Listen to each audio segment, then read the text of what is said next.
यह कहानी है सन 1482 की। चित्तौड़गढ़ के राजमहल में एक बालक का जन्म हुआ। उसकी आंखों में एक अलग चमक थी, एक ऐसी चमक जिसने ज्योतिषियों को यह कहने पर मजबूर कर दिया कि यह कोई साधारण बालक नहीं बल्कि इतिहास का सबसे महान योद्धा बनेगा। लेकिन इस भविष्यवाणी की कीमत त्याग, बलिदान और घावों से चुकानी होगी। इस बालक का नाम था महाराणा संग्राम सिंह, जिन्हें दुनिया राणा सांगा के नाम से जानती है। बचपन की चुनौतियां। राणा सांगा का बचपन षड्यंत्रों से भरा था। उनके अपने ही भाइयों ने उन्हें खत्म करने की कोशिश की, क्योंकि उन्हें डर था कि यह लड़का एक दिन मेवाड़ का ताज छीन लेगा। एक रात जब महल में सब सो रहे थे, दो नकाबपोश घात लगाए खड़े थे।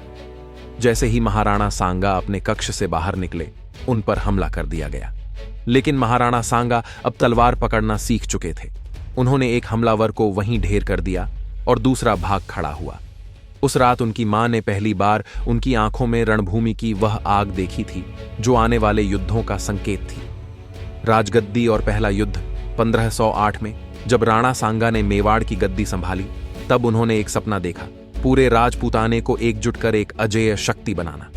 राणा सांगा का पहला बड़ा युद्ध 1519 में मालवा के सुल्तान महमूद खिलजी द्वितीय के खिलाफ हुआ, जिसे गागरौन का युद्ध कहा जाता है।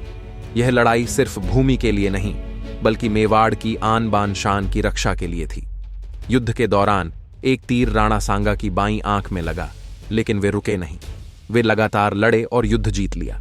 जब युद्ध समाप्त हुआ तो सैनिकों को एहसास हुआ कि उनकी एक आंख अब नहीं रही। लेकिन राणा सांगा मुस्कुराए और बोले, एक आंख गई तो क्या, जब तक दूसरी देख सकती है तब तक मैं रणभूमि में खड़ा रहूंगा।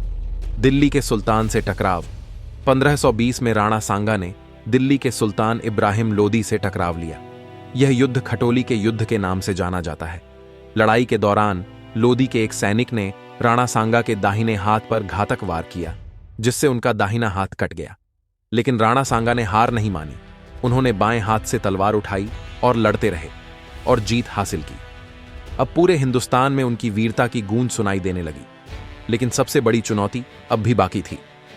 दूसरा भाग देखने के लिए वीडियो को लाइक करें और चैनल को सब्सक्राइब करें। और अगर वीडियो पसंद आई हो तो कमेंट में जय मेवाड़ अवश्य लिखें।